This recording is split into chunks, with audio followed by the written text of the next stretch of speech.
बिस्मिल्लाहिर्रहमानिर्रहीम। अस्सलाम वालेकुम व्यूअर्स, कैसे हैं आप? उम्मीद है आप सब खैरियत से होंगे। आज हमारे किचन में बनेगा जी बहुत ही मज़ेदार सा कटाकट। तो जल्दी से हम रेसिपी को करते हैं स्टार्ट। कैसे बनती है तो सबसे पहले हम लेंगे जी 1 कप में पानी लेकर, तो इसमें मैंने लहसुन अदरक का पेस्ट डाल दिया है और इसको मिक्स कर लिया है। और ये मैंने कटाकट ले लिया है, इसमें मगज़ और तकरीबन बाकी सारी चीज़ें हैं और इसको सिंपल बॉईल कर लिया है। अब एक पैन के अंदर हम वही जो पानी वाला बैटर है वो इसमें ऐड करेंगे, हाफ़ इसमें ऐड कर लेंगे और हाफ़ इसमें इसको बचा के रखेंगे। और ये जी अपनी बाकी के जितनी लीवर और ये इसमें हार्ट भी था और इसमें मगज़ भी था, तो ये सारी चीज़ों को लेकर तो मैं इसको अब कटाकट करूँगी। तो बस इसको हमने सिंपल बस यही करते जाना है। और बाकी का जो बचा हुआ लहसुन अदरक का जो पानी था वो हम साथ इसमें ऐड कर देंगे।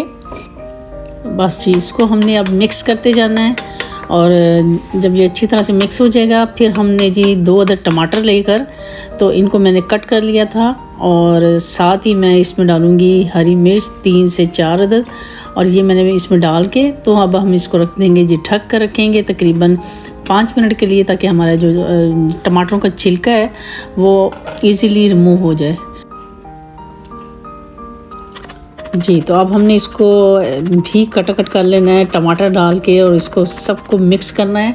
और साथ ही अब हम स्पाइसेस ऐड करेंगे। इसमें हाफ़ टी स्पून जाएगी लाल मिर्च, काली मिर्च जाएगी इसमें हाफ़ टी स्पून, आप अपनी टेस्ट के हिसाब से भी डाल सकते हैं। ज़ीरा पाउडर जाएगा हाफ़ टी स्पून, धनिया पाउडर जाएगा इसमें हाफ़ टी स्पून, नमक जाएगा हाफ़ टी स्पून।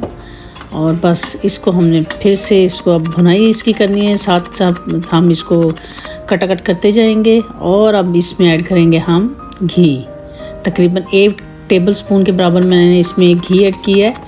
और इसमें एंड में हमने घी ऐड किया है क्योंकि पहले हमने इसमें ऐड नहीं किया था। और अब इसमें 1 टेबल स्पून के बराबर मैंने दही डाल दी है और दही डाल के भी हम इसको अच्छी तरह से मिक्स कर लेंगे। और साथ ही इसमें डाल देंगे जी हरी मिर्च और कटा हुआ जूलियन में जो जिंजर है वो भी डाल दिया था और थोड़ा सा बटर डाल के तो इसको दम पे रख दिया मैंने। और ये देखिए जी हमारा जो कटाकट की कढ़ाई है वो बिल्कुल रेडी हो चुकी है। बहुत ही मज़ेदार बनी थी, यकीन मानिए मेरे हस्बैंड को बहुत ही पसंद आई थी। तो आप भी ज़रूर ट्राई कीजिएगा और फीडबैक ज़रूर दीजिएगा कि आपकी कैसी बनी। इंशाल्लाह एक नई रेसिपी के साथ आपकी खिदमत में दोबारा हाज़िर होंगी।